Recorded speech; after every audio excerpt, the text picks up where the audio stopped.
Bonsoir à toutes, bonsoir à tous, c'est Late et Smart, ravi de vous retrouver en ce mercredi soir, jour de l'inauguration, en mauvais franglais, Inauguration Day à Washington avec la prestation, le départ ce matin de Donald Trump de la Maison-Blanche et la prestation de serment de Joe Biden.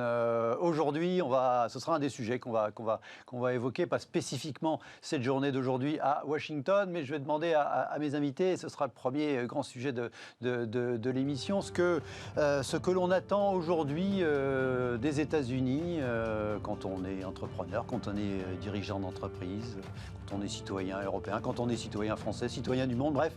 Est-ce que la vision et l'attente qu'on peut avoir de ce qui est encore pour quelques années, mais peut-être pas tant d'années que ça, la première puissance mondiale, voilà ce qu'on en attend de ce côté-ci de l'Atlantique et en fonction de ses propres expériences. On a tous et toutes l'expérience aux États-Unis, de ces pays globalement dans lesquels on a été, on a parfois travaillé pour des boîtes américaines, etc. Voilà, ce sera le point que je souhaite creuser aujourd'hui avec mes deux invités. Et puis dans la deuxième moitié de l'émission, on commentera le Global Risk Report du Forum économique mondial de Davos.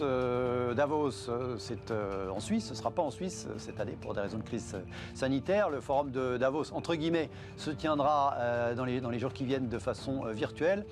Comme chaque année, depuis un certain nombre d'années, en revanche, préalablement à l'ouverture du forum, même s'il est en virtuel, l'organisation publie son rapport des risques mondiaux, avec des risques évidemment climatiques, des risques évidemment sanitaires, des risques dans l'univers du numérique, des risques à court terme, à moyen terme, à long terme. Voilà, c'est cette présentation un peu anxiogène que l'on commentera dans la deuxième partie de l'émission. On se posera la question, est-ce que le forum de Davos, de cette manière, a raison de nous faire peur? Mes invités ce soir, à ma droite, Mariam Velasque, bonsoir. Bonsoir. Vous êtes associé au sein du cabinet XPM, spécialiste dans le management de transition, en charge des services financiers. Absolument. Pour ce qui vous concerne, Arnaud Marcy, bonsoir. Bonsoir Guillaume. Entrepreneur, directeur général de Think Market, également une société de conseil spécialisée dans l'accompagnement des transformations numériques des entreprises. Merci à tous les deux d'être à mes côtés ce soir. Tout de suite, avant de parler des États-Unis, notre petite question apéritif.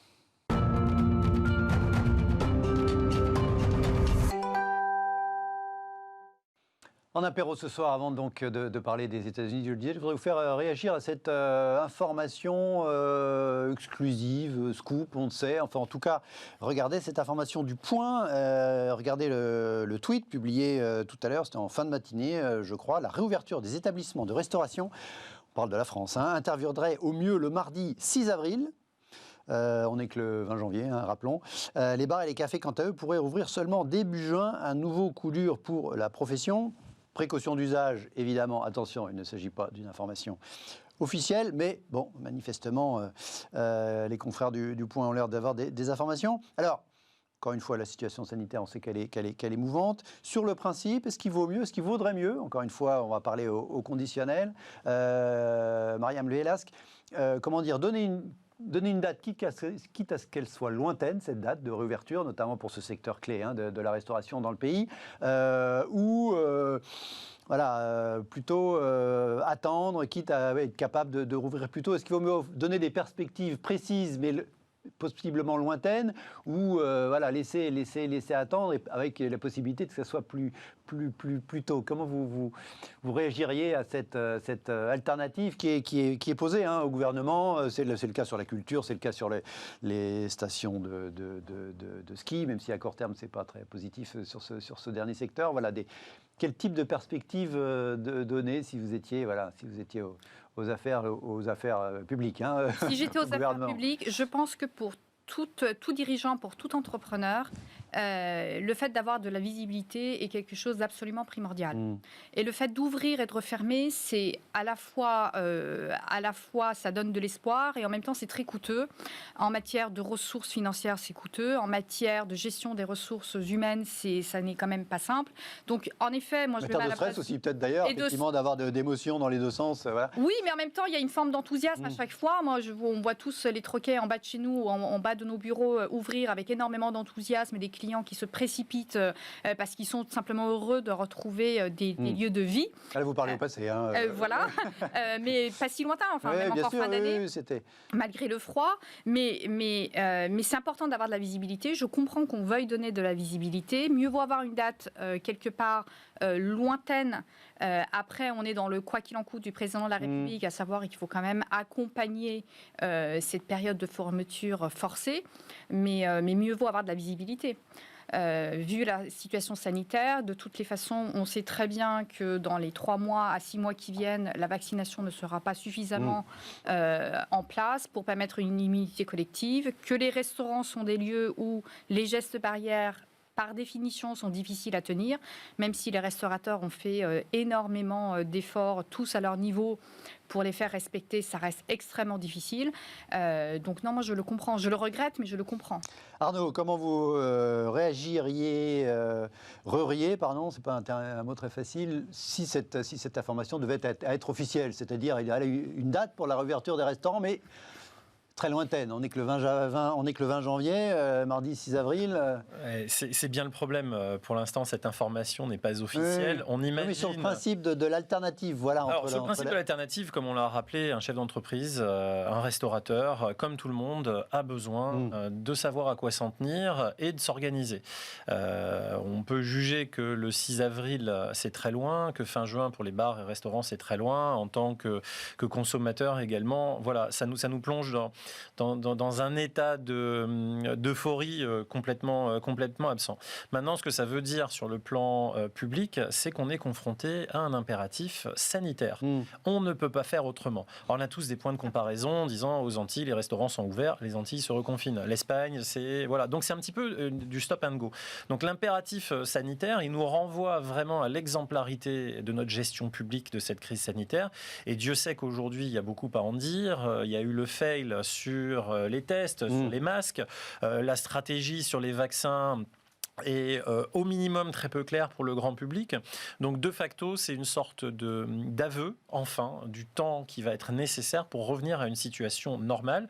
Et je préfère aujourd'hui qu'on dise c'est le 6 avril et anticipons dans le cas où la situation... En même temps, on ne peut pas dire c'est le 6 avril de façon définitive, parce que par définition, non, c'est loin le 6 avril, mais on n'est pas en capacité, personne n'a capacité de dire le 6 avril, le problème est réglé. Les restaurateurs, en premier lieu, les personnalités iconiques qui ont un petit peu pris le pouvoir médiatique, comme Philippe Etchebest, comme les professionnels du ski et du business de la montagne aujourd'hui, c'est que le gouvernement communique et donc est supposé piloter un petit peu à vue. Et quand on vous dit, bon, ben voilà, dans 15 jours on réouvre et que 2 jours avant on annonce une consultation citoyenne et que finalement on dit, ben non, on va pas réouvrir et on se revoit dans un mois avec cette espèce de clause de renvoi perpétuel, ça met du stress, de l'anxiété. Et ce qui est en jeu avec les restaurants, selon les fédérations professionnelles, c'est à peu près 50% du nombre d'établissements qui seraient aujourd'hui menacés. Donc effectivement, on a le quoi qu'il en coûte.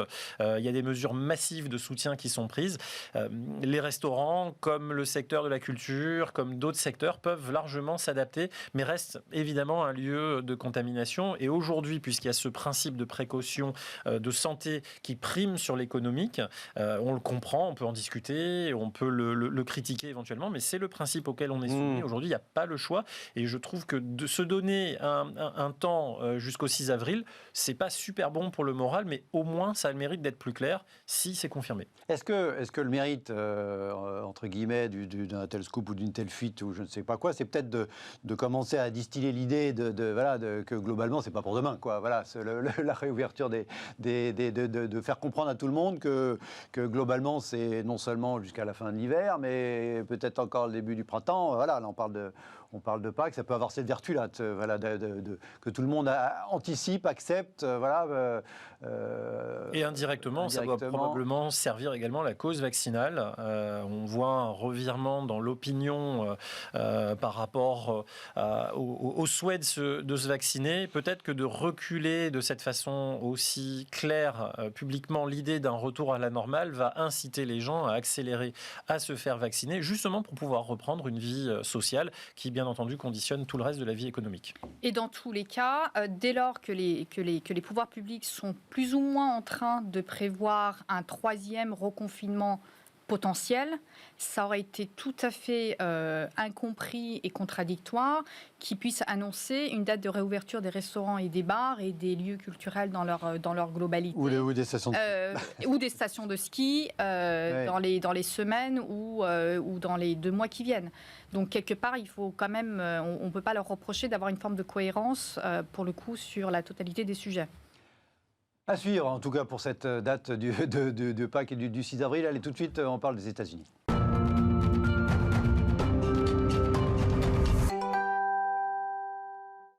Direction les États-Unis, donc à Washington, la journée a commencé par, regardez ces quelques images, le départ de Donald Trump de la Maison-Blanche.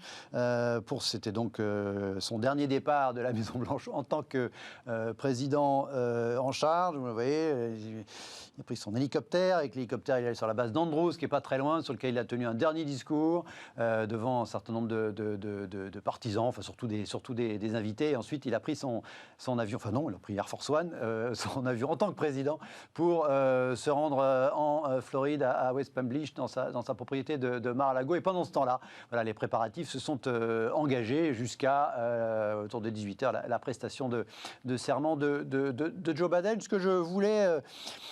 J'ai écrit le thème du débat en 2021. Qu'attend-on des États-Unis? Alors effectivement, il y a eu tous ces derniers jours les décomptes. Voilà, J-5, J-3, J-1 hier. Joe Biden a tweeté ce matin a New Dawn sur les États-Unis. Une nouvelle aube se lève. Voilà, on est dans l'enthousiasme d'une journée comme celle-ci. C'est bien normal. Sans faire un bilan des 4 années de Trump, en même temps, les États-Unis en 2021 sont pas les États-Unis, non pas forcément de 2016, mais même de 2010 ou de 1990 en termes de puissance, de domination, d'influence à tout point de vue. Notre regard européen, il a forcément un petit peu évolué. Voilà. Mariam, vous-même, voilà, d'un point de vue d'abord peut-être personnel, qu'attendez-vous des États-Unis en 2021 Je crois que vous avez travaillé dans une boîte américaine, donc voilà, vous connaissez bien les États-Unis, vous y êtes sûrement allé souvent, comme un certain nombre d'entre nous. Est-ce que cette vision du pays au sens large, peut-être un peu plus large que les années Trump, mais les années Trump comptent évidemment beaucoup, voilà, est-ce que cette image-là a évolué selon vous du pays et de ce que vous voilà, êtes susceptible d'en attendre? On parle des États-Unis souvent comme d'un phare, il y a une espèce de... C'est un pays universaliste, comme la France, on est deux à se batailler depuis la fin du 18e ce statut dans le monde. Les États-Unis restent pour nous Français, je pense, une forme de phare. Pour autant, mes attentes aujourd'hui, les années Trump ont été assez particulières, puisque sans faire un bilan complet, je pense qu'il a un bilan au niveau économique qui a été globalement excellent, mis à mal par la crise sanitaire. Jusqu'à mars 2020, ouais. Voilà, jusqu'à mars, il a été extraordinaire, la manière dont il a remonté l'économie avec quasiment le plein emploi, des bourses qui ont fulminé à des niveaux historiques, que ce soit le Dow Jones que le Nasdaq, avec des valeurs technologiques qui n'ont jamais été aussi présent dans le monde entier qu'aujourd'hui. Donc, il a ça à son actif. Est venue la crise sanitaire qu'il a moyennement bien gérée et, c'est peu de le dire, et en effet, une sortie du pouvoir qui a été mise à mal en termes de valeurs fondamentales par rapport à ce que nous, Français ou nous, Européens, pouvons partager avec les Américains.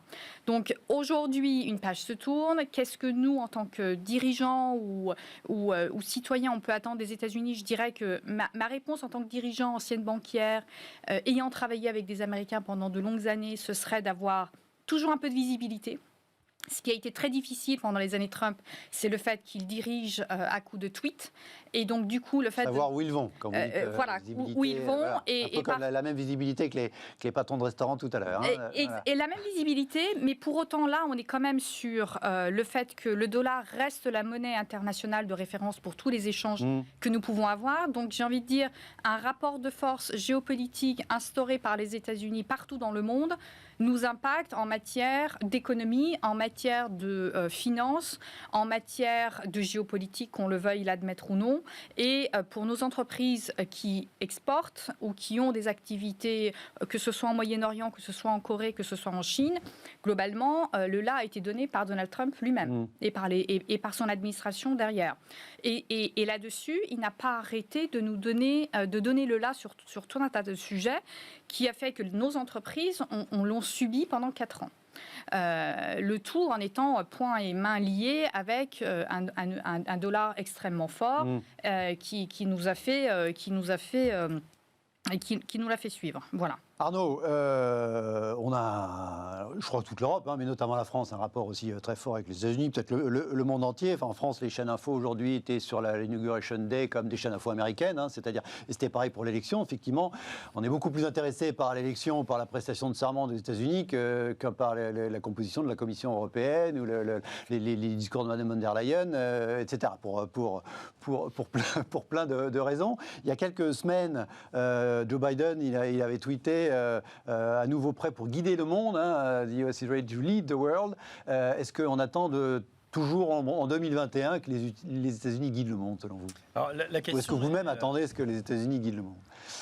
Bon, moi, mon analyse personnelle vaut ce qu'elle vaut, mais si on attend que les États-Unis guident le monde, c'est probablement parce que les 4 dernières années ont été une période d'hystérisation massive de quasiment tous les sujets auxquels Trump et son administration ont touché. Ils s'en sont servis à dessein. Dans un monde multipolaire comme aujourd'hui, les États-Unis, leur sphère d'influence, que ce soit en termes de soft power ou autre, en tout cas, c'est progressivement délité par l'effet mécanique de l'émergence d'autres puissances et parce que aussi les États-Unis sont depuis de nombreuses années sur une phase de repli. Y compris sur le soft power? Enfin, je veux dire, avec, je sais pas quoi, Netflix, Twitter... Alors, sur l'aspect culturel, alors il faut un petit peu distinguer les choses, mais disons que si on revient sur 2021 et la raison pour laquelle les chaînes d'infos en direct diffusent cette cérémonie, c'est que ça crée un espoir un petit peu similaire à celui de l'élection d'Obama en son temps, mais je dirais moins parce que ça suscite l'espoir comme Obama que par le ouf, cette période est enfin terminée. Je pense que cette notion d'hystérisation, elle est tout à fait caractéristique. Maintenant, quel espoir ça fait porter pour 2021 ? Il y a peut-être 3 dimensions, sur le social, sur le politique et sur l'économique. Sur le social, une société moins fermée, moins repliée, plus progressiste, qui montre cette partie d'Amérique que nous-mêmes, Européens, aimons bien voir parce que on partage, comme vous le disiez Guillaume, ces valeurs de progrès, ces valeurs sociétales, démocratiques, d'ouverture et finalement très progressistes qui ont été largement mises à mal par les années Trump. Il suffit de voir le profil des personnes qui ont envahi le Capitole pour se rendre compte que cette part d'Amérique-là déjà on n'aime pas la voir et elle a une part de voix surreprésentée. Pourtant aujourd'hui, vous l'avez rappelé, il y a le plein emploi aux États-Unis, donc il y a ce côté très paradoxal. Sur le plan... Il y avait, pour reprendre ce que disait Madame Velasque, il y avait le plein emploi au début d'année 2020, il y a un an. Aujourd'hui, il n'y a plus le plein emploi, même si effectivement ils ont récupéré la moitié des emplois perdus à la crise. Ils ont 6,7, je crois, le taux de chômage aux États-Unis. C'est effectivement temporaire. Dans cette idée de monde qui se replie un petit peu sur lui-même, sur le plan politique, au-delà de ce qu'est la démocratie américaine aujourd'hui, il y a beaucoup à en dire. Elle a été très écornée et son image va devoir être redorée sur le plan international. Et de ce point de vue-là, Biden fera certainement mieux le job que Trump. On a hâte de voir revenir les États-Unis en mode hard power dans le concert international des nations. L'OTAN est en état de mort clinique absolue. C'est pas moi qui le dis, c'est Macron en son temps.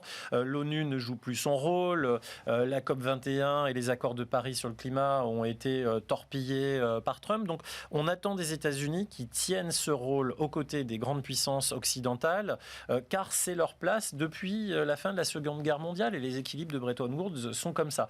Et on a besoin, en Europe, on a du mal à s'affirmer, on a besoin des États-Unis dans ce concert des nations auprès des autres acteurs. Et sur le plan économique, on commençait à en discuter un petit peu. Il est évident que les États-Unis sont dans une dynamique extrêmement positive et qu'on attend d'eux, encore une fois, qu'à contrario de se fermer au reste du monde par des accords de commerce, par du protectionnisme pour défendre tel ou tel intérêt, s'ouvrent un petit peu plus et fassent ruisseler dans l'économie mondiale leur rôle de superpuissance. Alors, est-ce que c'est accessible ou est-ce que c'est un vœu pieux ? Il faudrait regarder industrie par industrie, mais globalement, moi, c'est ce que j'aurais tendance à retenir aujourd'hui. Alors, on parle un peu... Là, les sujets évoqués, on est de nature géopolitique, macroéconomique. Dans le business, dans vos business, est-ce que il y a quand même, c'est pas les États-Unis qui ont inventé le business, mais enfin bon, quand même, globalement, ils sont souvent un peu précurseurs dans beaucoup de choses. Est-ce que dans votre business, par exemple, dans le business de la finance, des services financiers, de la banque, vous connaissez très bien ce que vous évoquiez tout à l'heure, Mariam, est-ce qu'ils sont toujours, c'est toujours l'Amérique, les États-Unis qui donnent le ton, qui impulse, que ce soit des nouveaux moyens de faire les choses ou, Complètement. Toujours. Ah oui, toujours. C'est-à-dire que les économies sont à ce point-là liées. Les plus grosses banques du monde sont américaines. Les plus grosses banques du monde sont américaines. Les grands échanges internationaux se font sous le dollar, gérés et pilotés par les banques américaines. Les plus gros fonds de pension sont américains. Et en termes de tendance, de façon de faire, d'innovation, de je sais pas quoi, d'organisation un peu professionnelle dans vos métiers, est-ce que c'est toujours là-bas que ça se passe, comme on dit, voilà, c'est là que ça se passe, quoi? Non. En termes d'innovation, moins. Ouais. Sur la partie bancaire, stricto sensu. Est-ce que ça a changé ou est-ce que ça a toujours été moins que... Mais pour autant, leurs fintech ou leurs insurtech valent globalement 15 à 20 fois les capitalisations de toutes les fintech européennes réunies. Donc, quelque part, oui, il y a de l'innovation. Est-ce que pour autant les grandes banques américaines ou les grands assureurs ou les grands fonds de pension américains ont changé dans leur ADN, leur façon de faire? J'ai envie de dire non. Elles ont fait exactement ce que nous on fait en France ou en Europe, à savoir ils ont acquis ces pousses technologiques et qu'elles les ont intégrées et qu'elles bénéficient de leur nouveau parcours client, de leur parcours digital, d'une nouvelle façon d'adresser la génération Y et Z, etc. etc. Donc partant de là, on n'est pas très différents. Ce qui nous différencie véritablement, c'est qu'on ne joue pas du tout dans la même cour en termes de chiffres. Et on a une ambition, nous, qui peut être française, qui, après d'être française, commence à devenir européenne. Et quand on dit l'Europe, quand on regarde nos fintech ou nos insurtech en matière d'innovation, on regarde à côté. C'est très souvent l'Espagne ou l'Italie. Rarement même l'Angleterre, parce que c'est un marché qui innove par elle-même énormément. Donc, nous, on a une vision plutôt locale, nationale, voire européenne, et après, quelque part, plus si affinité ou si investisseur qui suit. Les Américains, et on en parlera probablement tout à l'heure sur un autre sujet, ont cette force qui consiste à voir grand tout de suite, pour tout ce qu'ils font. C'est-à-dire qu'ils ont dans leur gène, ils ont dans leur façon de pratiquer les affaires, et c'est valable en banque, c'est valable sur d'autres industries. Moi, j'ai travaillé pour des industriels. Ils voient le monde, leur terrain de jeu est le monde. Et ils ont une culture expansionniste qui fait qu'ils vont à l'attaque de nouveaux marchés. Ils y vont avec leur code, qu'ils adaptent ou pas, et ça marche. Et si ça ne marche pas, ils se retirent. C'est-à-dire qu'ils ne s'entêtent pas à essayer de rouiller la machine. De s'adapter ou de s'adapter. Ouais. Et quelque part, c'est une force. Et là-dessus, je ne pense pas que les années de Trump ont changé quelque chose. Par rapport à Joe Biden, il y a une crainte des marchés financiers aujourd'hui aux États-Unis, qui je pense n'est pas totalement justifiée, mais en tout cas c'est dans les rumeurs. C'est pas tout à fait intégré dans les cours quand on regarde les cours. Hein. C'est une crainte absolument, qui existe, mais... exactement. Parce que dans son programme, il a prévu, comme tout démocrate, Obama l'avait fait en son temps, il ne l'a pas appliqué, de réglementer un petit peu plus les services financiers et les marchés. Et donc là-dessus, il y a une crainte qu'ils mettent les marchés un petit peu plus sous cloche, qu'ils réglementent un peu comme on l'a fait au niveau européen. Je pense qu'il sera vite rattrapé par le principe de réalité et le fait qu'il a besoin d'avoir des entreprises américaines fortes avec des cours au plus haut et parce que ça fait partie de son rayonnement. Ouais. Même question, Arnaud, votre boulot, c'est d'accompagner, on le disait en sommaire, les entreprises dans leur transition vers le numérique. Est-ce que, dans votre métier, vous vous inspirez, alors, encore une fois, on ne parle pas des géants de la tech, hein, mais justement dans la transition, etc., que globalement, les boîtes américaines sont encore une inspiration quand on est dans le conseil en management, dans le conseil en transformation, comme vous? Dans leur mentalité et dans leur capacité d'exécution, les États-Unis restent un modèle absolu. Ouais. Leur mentalité, c'est très simple. Pour nous, les États-Unis sont un marché. pour les États-Unis, le marché, c'est le reste du monde. En termes d'échelle, on en parlait à l'instant, ça change absolument tout. En termes d'agilité, de vitesse d'exécution, les États-Unis ont la culture du faire, d'essayer, de se tromper, de remettre en cause. Et ça fabrique des trajectoires entrepreneuriales qui sont formidables. Alors, il y en a beaucoup qui sont basées sur des succès, mais on ne compte plus les histoires d'hommes d'affaires qui ont monté un truc complètement florissant après s'être trompés. Après, c'est vrai que, et on vient d'aborder la question du système bancaire, le monde de la tech est quand même extrêmement singulier, parce que quand on pense États-Unis, on pense modèle. Tesla qui maîtrise les batteries et la conduite autonome, la capitalisation de Tesla vaut plus que l'intégralité des autres constructeurs. Le vaccin dont on parle aujourd'hui, on parle essentiellement de Pfizer, même si ça a été créé par 2 Turcs allemands immigrés, ça reste une entreprise américaine. On demande à Elon Musk, la NASA demande à Elon Musk de l'aider à envoyer des fusées dans l'espace pour maintenir ses activités. Donc d'une façon ou d'une autre, ces boîtes-là sont réellement dominantes et on a du mal à se projeter comme les Américains le font. Et aujourd'hui, il y a une prime au leader qui est tellement importante dans quasiment toutes les activités, et elles sont dominées par la tech, qu'on a tendance à se construire contre les États-Unis, un petit peu en anti-modèle. En Europe, on a essayé de faire des moteurs de recherche, des Google à la française. Bonne chance, il n'y a pas de modèle de financement, il n'y a pas de modèle collaboratif et tout le monde a des intérêts complètement disparates. Donc c'est très compliqué. En Chine, pour se prémunir de cette domination américaine, qu'est-ce qu'ils ont fait ? Ils ont fermé les frontières, ils ont fermé Internet, ils ont copié, ils ont fait émerger leurs champions locaux. Et on voit aujourd'hui les tensions internationales que ça génère. Il y a le dossier du fameux rachat de TikTok, parce que derrière tout ça, c'est la donnée, c'est la maîtrise de l'or d'aujourd'hui, qui est la connaissance fine des clients, des utilisateurs, de toutes leurs attentes pour mieux pouvoir leur vendre demain. Donc de ce point de vue-là, c'est vrai qu'on aimerait bien s'inspirer des États-Unis, être aussi agile qu'eux, avoir énormément de moyens de financement, mais de facto, c'est très difficile.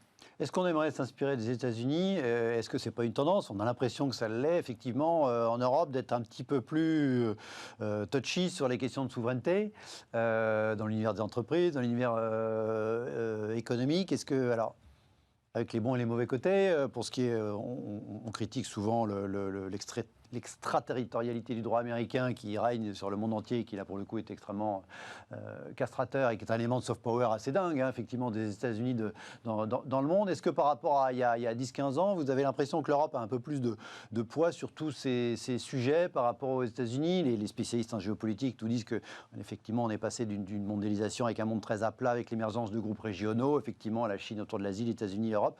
Est-ce que ça, c'est quelque chose de concret dans votre quotidien, je ne sais pas, mais enfin, en tout cas, dans votre analyse, Mariam, des rapports de force et de l'environnement économique ? Je ne le pense pas. C'est-à-dire que ce que vous dites est tout à fait vrai.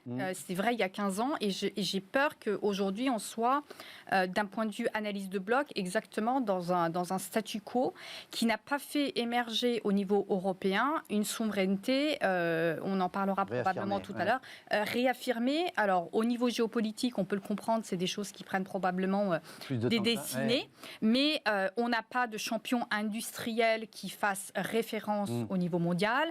On a un vrai souci, je trouve, de souveraineté technologique. Arnaud en parlait à l'instant. C'est-à-dire que la data, nous ne la maîtrisons pas. Et quand on regarde aujourd'hui la résilience de nos entreprises, de nos modèles économiques par rapport à la crise du Covid, elles sont possibles parce qu'il y a une digitalisation des activités, des parcours clients, du travail à distance qui sont possibles de par la digitalisation, de par le numérique. Et tout ça est aujourd'hui détenu par les Américains. Donc, quelque part, on n'a pas de souveraineté technologique. Donc, est-ce qu'on doit s'inspirer des Américains ? Je ne sais pas. Sur leur capacité à piloter quelque chose, oui. Sur leur capacité à vouloir maîtriser leur souveraineté, de même que le font les Russes ou les Chinois, clairement. Est-ce qu'on doit viser exactement sur tous les sujets qu'on adresse à faire du copier-coller ? Probablement pas. Mais on doit se donner les moyens de financement et on doit surtout se donner les moyens d'action et de mise en œuvre pour y arriver. Au-delà des entreprises entrepreneuriales, et Dieu sait que là, pour le coup, c'est un vrai changement par rapport à il y a 10 ans. Je trouve que la France a complètement mis dans la lumière un certain nombre d'entrepreneurs de grande qualité qui ont une vision business, qui ont cette capacité à exécuter, qui ont fait ou non des grandes écoles, Donc on a beaucoup de gens, même je parle de ce que je connais des services financiers, il y a énormément de gens qui viennent disrupter les marchés financiers ou le business model bancaire ou assurantiel, qui ne viennent pas du monde de la banque. Et ça, c'est nouveau et c'est tant mieux et c'est très bien. Il faut les encourager. Il faut les aider à consolider leur business model. Pourquoi pas à l'instar des Américains, mais pas forcément. Je pense qu'on a un modèle à inventer. Et en tout cas, une souveraineté à acquérir, notamment sur le volet technologique. Pour revenir et clore temporairement le sujet, revenir à la journée d'aujourd'hui à Washington, donc la prestation de serment du nouveau président, est-ce que c'est important, selon vous, Arnaud, d'avoir de bonnes relations avec les États-Unis? Est-ce que c'est aussi important qu'avant? Voilà, voilà, la question qu'attend-on des États-Unis? Est-ce qu'on a besoin d'être copains avec les États-Unis ou est-ce qu'au fond, c'est pas si grave? Parce que tout le monde dit c'est génial, on va se reparler, c'est un ami des États-Unis. Madame von der Leyen a dit que c'était formidable pour l'Europe. Enfin, là, elle disait pas l'inverse il y a 6 mois non plus. On idéalise énormément les choses sur le plan géopolitique. Je pense pas qu'on fasse les frais tout de suite d'une volonté éventuellement belliqueuse des États-Unis. La dépendance, elle se fait beaucoup plus sur le lien économique. On n'a qu'à demander ça aux producteurs de champagne, de cognac, de foie gras, qui ont fait l'objet, malgré eux, de mesures de rétorsion qui ne concernaient en rien les accords de commerce sur les vins et spiritueux. Non, puisque c'était l'aéronautique et Airbus, exactement. Le point de départ du conflit. De ce point de vue-là, ce qu'on attend des États-Unis, quand je parlais d'hystérisation tout à l'heure, c'est un mouvement inverse dans les rapports de commerce qu'on peut avoir et la fin du protectionnisme caché. On est dans un monde complètement ouvert, c'est la fin de tariffs and trade. Les barrières commerciales sont censées ne plus exister. Et pourtant, on voit la multiplication d'accords de commerce bilatéraux entre pays, entre zones. Et tout est prétexte à conserver le business pour soi. Et ce que j'ai envie de dire, c'est Trump avait promis Make America Great Again. Il l'a fait, plein emploi. Ce qu'on attend de Biden, c'est peut-être Make America Great Again. À nouveau, revenir dans cet état un peu plus collaboratif, moins centré sur soi, moins protectionniste, mais encore une fois, dans un monde parfaitement troublé, avec l'émergence de grands pôles régionaux relativement nouveaux, sur l'échelle récente, parce que si on regarde sur une échelle beaucoup plus longue, la Chine, c'est 3000 ans d'histoire, la Turquie, l'Empire byzantin, la Russie éternelle, etc. Il y a quand même beaucoup à en dire. Donc aujourd'hui, j'ai envie de dire que voilà, on attend que tout ça se pacifie et de pouvoir reprendre des discussions normales, un petit peu plus calmes, pratiquement d'égal à égal, avec un partenaire historique, commercial, comme sur une vision de société qui nous est commune, puisque les Américains, finalement, sont des Européens qui ont émigré. Pas qui ont réussi, je cru que vous alliez dire, des Européens qui ont réussi, qui ont émigré, évidemment. Notamment, voilà, jour 1 pour l'administration Biden aujourd'hui, le président américain nouveau, qui a donc devait signer 17, je crois, décrets présidentiels dès aujourd'hui, dont symboliquement le retour au sein de l'OMS et le retour dans les accords de Paris. Vous évoquiez la COP21 tout à l'heure. Restez avec nous, on marque une très courte pause, on se retrouve dans un instant.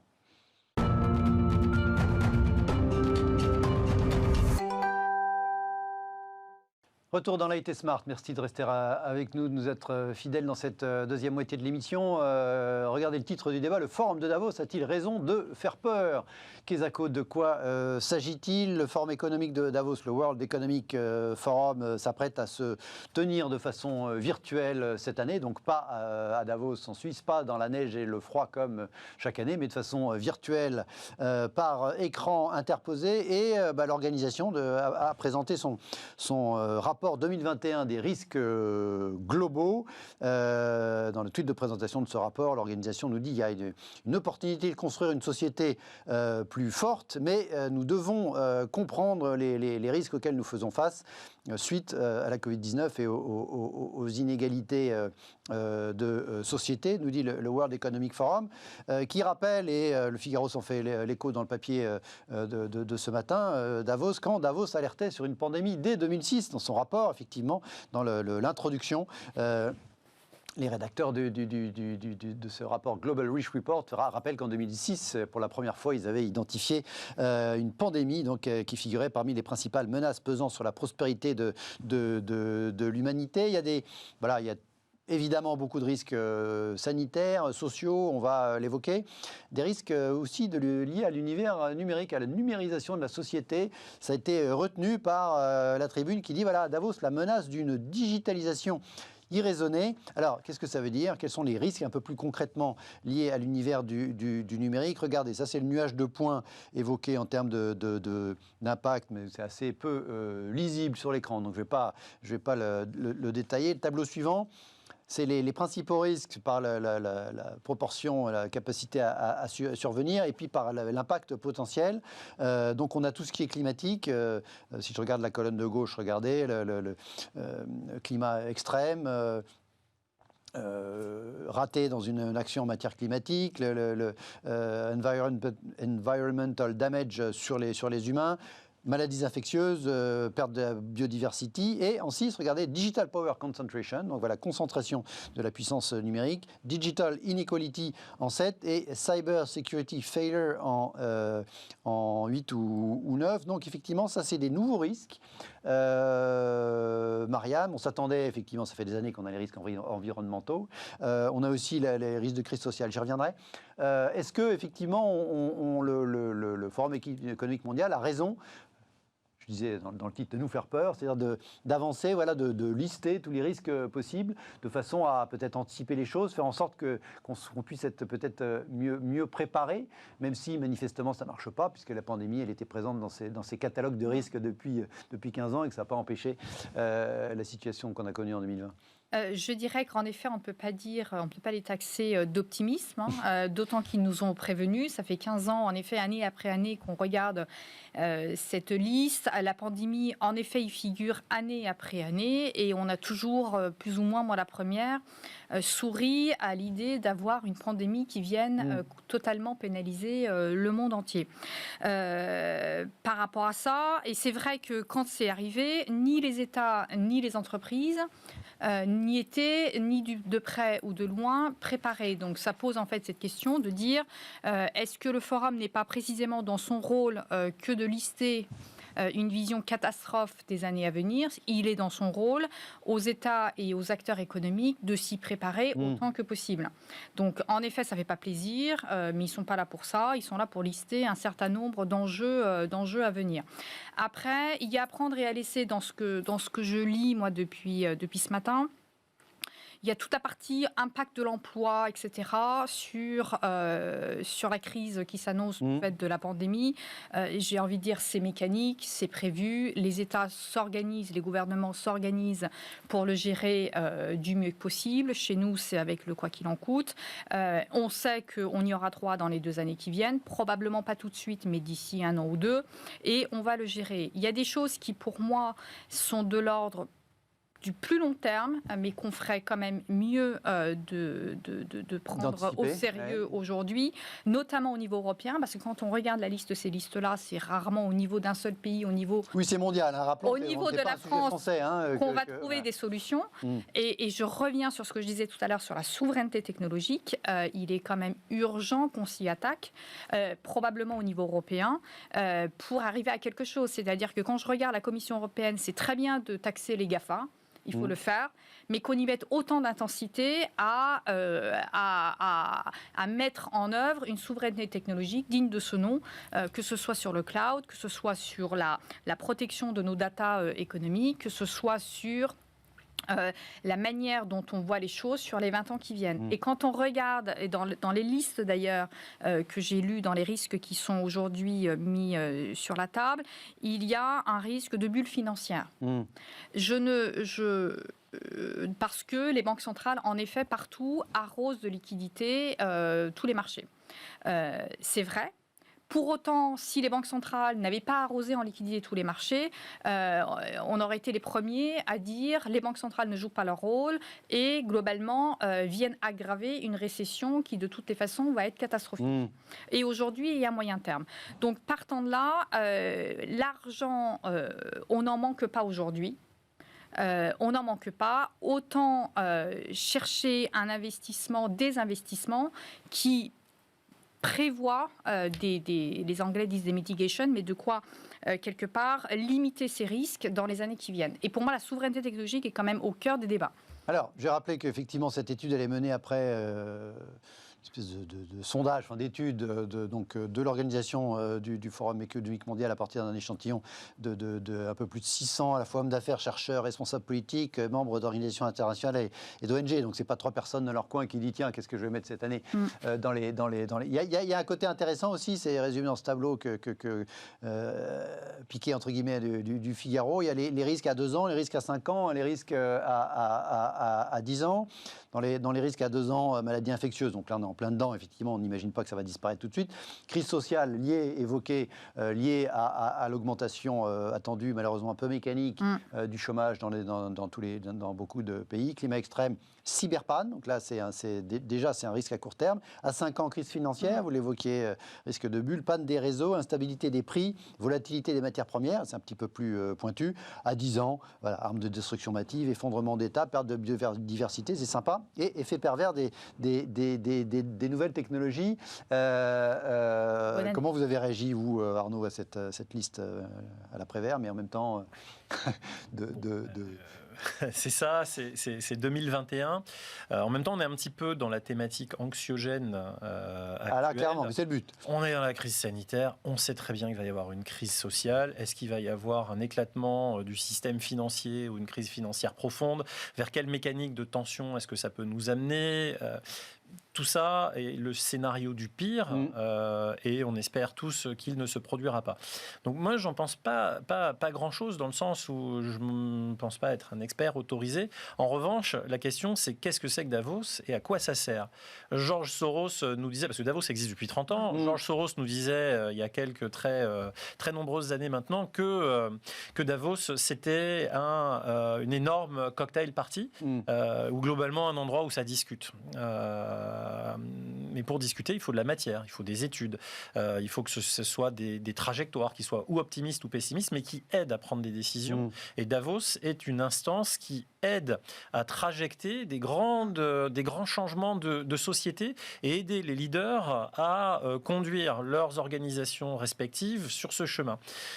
Aujourd'hui, Davos, c'est pas uniquement politique et de plus en plus, ça vient matérialiser l'influence du pouvoir et des pouvoirs non étatiques, qui soient économiques, sociaux, etc., sur la société. Associatifs également. Donc, on attend énormément de choses sur le changement climatique, sur la responsabilité numérique, sur tout un tas d'axes qui sont discutés. Non, mais du coup, l'idée d'insister sur les risques, c'est plutôt vertueux. Ça oblige effectivement à discuter. Ça oblige à en prendre conscience. À en discuter, sous-entendu discuter de ces risques et donc essayer de les anticiper ou de faire en sorte que, dans le rapport, là, ils disent 2020 a démontré les effets catastrophiques d'ignorer les risques à long terme. Absolument. Alors après, effectivement, sur le fait que la pandémie était prévue à un moment donné, à force d'inscrire quasiment tous les risques au fronton de ce qui peut exister, ça finit bien par exister. Oui. C'est un argument de pure mauvaise foi, mais moi, ce que j'ai envie de dire, c'est dans quelle mesure est-ce que ce qui se dit à Davos se transforme en action concrète au niveau de la société et des États? J'ai peur que la capacité de Davos à faire émerger des constats unanimement partagés, en particulier sur la nécessité d'une transition énergétique rapide, soit finalement assez faible, puisque j'ai un petit peu le sentiment qu'aujourd'hui, c'est l'endroit où on vient se montrer, où il faut être vu. Il se murmure... Cette année, il n'y a pas le propos, puisqu'il n'y a pas pour le coup, il n'y a pas de cocktail party. Il n'y a pas de cocktail party, mais Xi Jinping va y faire une apparition, peut-être pour nous expliquer la façon dont ils ont créé et annihilé complètement ce virus. C'est un pari là que vous faites, c'est peut-être pas le plus probable. Mais... C'est peut-être un pari. Mais aujourd'hui, au-delà des grands risques systémiques, de conflictualité, etc., vous aviez raison de le souligner. Moi, il me semble qu'un des risques majeurs reste sur la partie technologique. Que nous dit le rapport qui prépare Davos? Il nous parle de la dépendance aux GAFAM, il nous parle de la dépendance à des infrastructures qui, si elles venaient à défaillir pour des raisons soit techniques, soit de malveillance, nous plongeraient vraiment dans un embarras absolu. Et on nous parle également de l'égalité de l'accès à la technologie. Et sur chacun de ces sujets-là, on a à en dire. Sur la concentration du pouvoir dans les GAFAM, oui, on en a déjà beaucoup parlé. Sur les questions d'égalité des chances de l'accès au numérique. D'inégalité d'accès, oui. L'inégalité ou inégalité d'accès. Il faudrait transformer en égalité, parce qu'on qui est beaucoup mis en avant cette année par effectivement les rédacteurs de ce rapport sur le risque induit par cette inégalité d'accès au numérique à partir du moment où tout se fait sur le numérique. Alors là, il ne s'agit pas de classe sociale au sein d'un pays, on parle encore une fois globalement dans le monde. On parle de sujets d'infrastructure. Regardez la vitesse à laquelle la Chine s'est transformée. Le digital fait éminemment partie des axes qui ont permis à la Chine d'hyper accélérer et d'être aujourd'hui un leader mondial au-delà de sa démographie. On pense tous à la nécessité de développer le continent africain dont son ensemble et l'opportunité que représente le numérique. Et on peut le voir sous un prisme assez critique à l'heure où aujourd'hui nos responsables politiques ou associatifs s'interrogent sur le bien fondé de la 5G, sur des motifs qu'on a du mal un petit peu à saisir, parce que ces choses-là sont des questions critiques de compétitivité. Hier, il y avait les questions des réseaux terrestres, routiers, ferrés, aériens. Aujourd'hui, vraiment, les autoroutes de l'information portent très très bien leur nom, et il y a un enjeu majeur à ce propos. Est-ce que, j'évoquais tout à l'heure la cybersécurité, je reviens vers vous, Mariam, vous dites que, spécialiste du secteur bancaire et financier, dans lequel c'est un sujet. Est-ce que vous avez l'impression, en tant qu'observatrice avisée de cet univers des services financiers, que cette menace des cyberattaques, la cybersécurité est suffisamment prise en compte? Est-ce que les dirigeants de ces boîtes-là ont ça en tête comme ils devraient, semble-t-il, avoir ça en tête? Alors, il y a eu Totalement. Il y a des affaires récentes, encore. Totalement, Guillaume. Alors, après, est-ce que le sujet de la donne les moyens derrière. Voilà, est-ce que le sujet est suffisamment pris en compte par tous nos patrons de banques, d'assurance dans les services financiers en France? Clairement. Au niveau européen, clairement. Est-ce qu'on a une réglementation qui permette de sécuriser ce dispositif et de le bétonner? Clairement. Est-ce qu'on veut se donner les moyens? Clairement. Est-ce qu'aujourd'hui, on n'a pas de faille dans le système? La réponse est malheureusement non. Mais par contre, on ne peut pas dire, de mon point de vue, dans tous les cas, qu'on a attendu, en effet, le rapport de Davos pour se dire, ah oui, on a un risque accru de cybersécurité, a fortiori dans le domaine financier, où on a le secret bancaire qui quand même est au cœur du business model. Avec le secret bancaire et la sécurité des transactions. Et la sécurité des transactions qui est encore plus importante. Donc, partant de là, vous avez quand même deux sujets qui permettent de mettre le feu des projecteurs, des moyens humains, technologiques, financiers sur ce sujet-là. Nul système n'est infaillible, mais j'ai envie de dire que c'est un vrai sujet et de préoccupation et d'action des dirigeants bancaires. Sur le sujet, Mariam, des inégalités, effectivement, je disais que les auteurs du rapport ils craignent une situation donc de développement des nouvelles technologies qui soit effectivement un petit peu stigmatisante, excluante, particulièrement les jeunes, encore une fois pas forcément chez nous, dans un contexte déjà morose après la pandémie, la crise économique. Ils écrivent: la jeune génération pourrait se voir divisée par des inégalités d'accès au digital. Alors encore une fois, c'est pas dans nos pays riches que la situation, enfin en tout cas pas sur ce sujet de l'accès au digital, qui est peut-être le plus excluant pour les jeunes, quoique, mais d'un point de vue plus global, il faut faire attention à ne pas creuser. Voilà, il n'y a pas ceux qui sont dedans et ceux qui sont en dehors. On parle souvent de ça, effectivement, quand on décrit la société, même la société française, mais à l'échelon global, il y a ceux qui sont dans le numérique et ceux qui resteraient dehors. C'est pointé du doigt comme étant une menace globale pour le monde. Je ne sais pas si c'est une menace globale, et Alain Arnaud a plus de billes que moi pour y répondre, mais globalement, ce qui se passe aujourd'hui, en effet, va creuser des inégalités sur le numérique. C'est un fait, et elle n'est pas du fait des dirigeants, elle est du fait des infrastructures et des moyens. Après, moi, je reste convaincue que d'ici quelques mois et d'ici de courts mois, c'est un vrai accélérateur. C'est un vrai accélérateur. Je pense notamment à l'Afrique. Et quand on regarde que Orange Bank s'est lancé en France sur le succès de Orange Money en Afrique, parce que justement, il n'y avait pas de réseau bancaire établi, que pour autant Il fallait avoir un maillage territorial disponible et accessible à tout à chacun, avec un vrai succès et un enthousiasme des Africains. Ça donne quelque part une tendance qui consiste à dire optimiste, la vision optimiste des choses, le côté optimiste et chaque crise finalement peut permettre d'accélérer. Et je pense que sur ce sujet du numérique, ça n'a jamais été aussi vrai que pendant cette crise qu'on traverse au niveau mondial, et que de toutes les façons, ça va permettre une accélération. Alors, est-ce que ça va creuser des inégalités parce que tout le monde va accélérer en même temps? Probablement, mais ça va permettre l'accès au numérique à tout un tas de gens et de pays qui y avaient insuffisamment accès aujourd'hui, j'en suis convaincu. Il n'y a pas que des mauvaises nouvelles, effectivement, ils écrivent que l'accélération de la transformation numérique va permettre notamment d'ici à 2025, c'est-à-dire demain, la création de 100 millions d'emplois nouveaux. Il n'y a pas que du négatif dans cette accélération de la transformation numérique, mais c'est intéressant de montrer qu'il n'y a pas forcément que du positif. En tout cas, si on n'y veille pas, il pourrait ne pas y avoir que du positif dans tout cela. Allez, on va clore ce débat temporairement. En tout cas, il nous reste moins d'une dizaine de minutes. Je voudrais qu'on aborde 2-3 autres sujets pour terminer l'émission.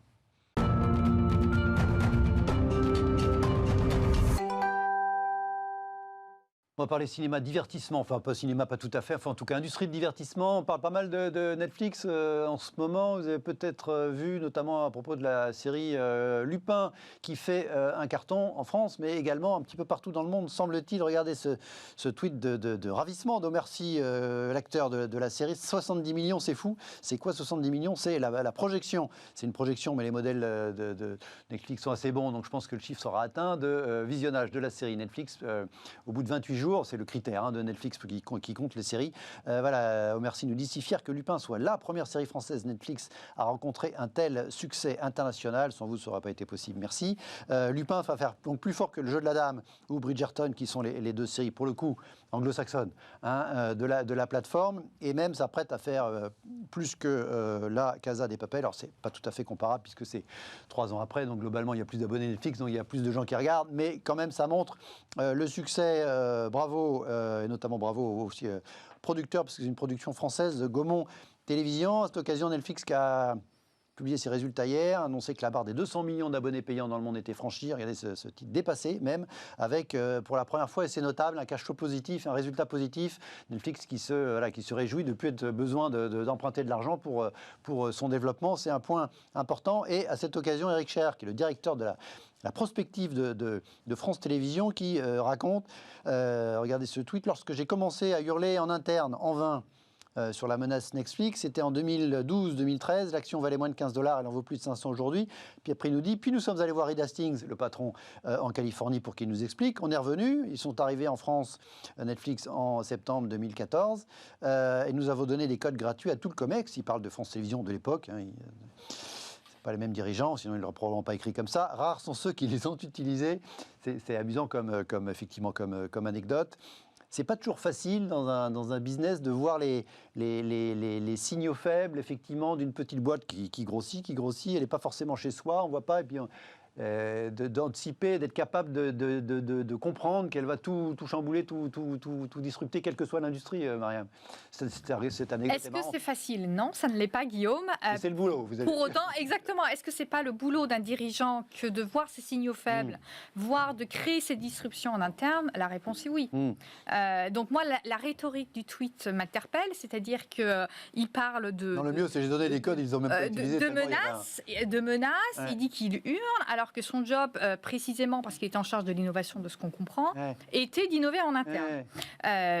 Donc on ne saurait que trop lui conseiller de s'inspirer des modèles qui marchent, plutôt que d'aller hurler à la menace et de donner des codes, en effet, tout à fait inutiles. Non, ce que ça montre surtout, c'est que quelle que soit l'industrie, quoi qu'on fasse, et on le voit dans toutes nos activités, dans un certain nombre d'activités, y compris très établies, que sont l'automobile, l'automobile, l'aérospatiale, la banque, l'assurance, etc. Et il y a toujours de la place pour des acteurs qui viennent en se disant qu'ils vont faire différemment. Qui chamboulent le modèle. Qui chamboulent le modèle. Vous l'évoquiez tout à l'heure dans les fintechs. Ou alors le même modèle, mais ils le font différemment, avec un parcours client différent, en adressant un besoin qui n'est pas suffisamment adressé par les acteurs traditionnels et simplement qui le font mieux, avec plus d'agilité, avec plus de peps et avec une ambition qui est tout de suite mondiale. Et c'est vrai pour Tesla, c'est vrai pour SpaceX, c'est vrai pour Netflix, et on pourrait en citer un certain nombre. C'est votre boulot, Arnaud, que vos clients les perçoivent, ces signaux-là et ces disruptions. Alors effectivement, c'est marrant parce qu'en 2014, Netflix devait déjà y avoir 70 ou 80 millions d'abonnés quand même aux États-Unis, mais c'était pas une micro-start-up. Alors effectivement, ils ne sont pas sortis de nulle part. Oui, c'est notre travail. On accompagne régulièrement nos clients auprès des acteurs les plus innovants dans des learning expeditions. Voilà, pour nous. Regardez, ça c'est intéressant. Après, Eric Scherer est un observateur absolument avisé de tout ce qui se passe dans la sphère médiatique, un secteur que je connais bien également. Je pense que France Télévisions était moins dans l'optique d'être menacé qu'un autre acteur comme Canal+ ou autre, puisque Netflix existait depuis 1997, qui louait des DVD par courrier, avait lancé ses premières offres de vidéos à la demande payantes en 2007. Donc qu'est-ce que c'est ? C'est plutôt des offres de remplacement de la télé à péage. Aujourd'hui, Netflix, c'est bien plus que ça, c'est la télé d'aujourd'hui, parce qu'ils ont compris avant tout le monde que les modes de consommation avaient changé. Et c'est en train de devenir le cinéma d'aujourd'hui, parce que globalement, le cinéma, les séries, ils lancent le live, donc c'est un petit peu la télé d'aujourd'hui. Ils ont compris ça avant tout le monde, et ils ne font rien d'autre que du business traditionnel, c'est-à-dire qu'ils achètent, ils produisent et ils distribuent des programmes, plutôt à la demande, parce que c'est le modèle, mais également en live, puisqu'ils ont lancé, pour profiter du cumul de leur audience, ils ont lancé ça très récemment. Donc c'est toujours difficile d'observer sur l'ensemble des marchés les choses qui vont fonctionner demain et qui impacteront son business. Et c'est vrai que c'est toujours rageant d'avoir eu raison avant tout le monde et beaucoup trop tard par rapport au reste du marché. Rien à voir. Je me suis arrêté sur ce tweet de Jean Dalbar, qui est l'un des responsables de l'agence France Trésor. C'est l'agence qui gère la dette de Bercy, j'allais dire, la dette de l'État français, qui tweetait hier soir, un peu tard après une adjudication de 7 milliards d'euros, deux courbes montrant que globalement, c'était les Français et les Allemands qui avaient acheté un quart chacun de cette adjudication. Mais surtout, ce qui est fascinant, c'est une adjudication donc une obligation d'État émise à 50 ans. 50 ans. Donc remboursable en 2072, c'est précis, le 25 mai 2072. Et effectivement, alors c'est pas un taux négatif à 50 ans, mais c'est à un taux de 0,593%. Il y a des gens, Mariam, qui prêtent de l'argent à l'État français pour 50 ans à 0,5% par an, c'est-à-dire... Et oui, pas grand-chose. Ça montre raconte quoi sur le... l'excédent de liquidité sur les marchés financiers, et ça montre la confiance des marchés financiers dans les États, dans leur capacité de gérer les pays à très long terme et leurs économies à très long terme. C'est dingue, on est les seuls à voir, je regardais depuis début janvier les émissions obligataires, on est les seuls à avoir, qui avons émis à 50 ans. Ouais. Les Anglais ont émis à 25 ans, l'Italie, l'Irlande et l'Espagne entre 10 et 15 ans à chaque fois. Donc nous, on a fait le pari de tirer à 50 ans. C'est toujours le standard 10 ans, mais globalement, il y a des exceptions. C'est le quoi qu'il en coûte. Sachant qu'on doit emprunter 260 milliards d'euros cette année sur les marchés, la France, comme l'année dernière. Mais là, c'est un gros ticket. 7 milliards, c'est un tout petit bout, mais c'est fascinant, 50 ans quand même. C'est fascinant, et en même temps, quand on regarde le profil des investisseurs, c'est quasiment exclusivement des investisseurs européens, ça vous l'avez dit, mais c'est principalement des assureurs qui ont un cash phénoménal à placer, sans risque. Donc là, j'ai dit, des fonds d'investissement obligataires s'y prêtent bien. Beaucoup de fonds de pension et des sociétés de gestion des fonds obligataires. Vous avez envie d'emprunter à 50 ans ou de prêter votre argent à 50 ans? Ça vous viendrait à l'idée, Arnaud? Alors personnellement, compte tenu de mon âge et de mon espérance de vie, probablement pas. Qu'est-ce que ça veut dire si on fait l'analogie avec l'emprunt immobilier? Plus on rallonge la durée d'emprunt et donc de remboursement, ça veut dire que moins on est capable capable de passer à court terme. Donc, est-ce que ça veut dire qu'on a une dette si importante qu'on est déjà obligé de l'étaler à 50 ans? Est-ce qu'il y a un effet d'opportunité? Je ne sais pas. Mais en tout cas, je rejoins bien l'analyse de Mariam selon laquelle aujourd'hui, l'argent, il est gratuit, il est massivement disponible. Il ne faut pas se priver, d'autant que la souscription de cette émission obligataire, elle est excellente auprès d'acteurs institutionnels et très variés. Ça veut dire qu'il y a de la confiance dans les États, dans les économies. Malgré tout, cet argent-là, s'il allait dans la sphère réelle de l'économie, ça serait quand même beaucoup mieux pour l'économie au quotidien. Ce serait pas plus mal. On en restera là pour ce soir. Merci à tous les deux. Merci à vous de nous avoir suivis. On se retrouve demain à la même heure sur Bismart.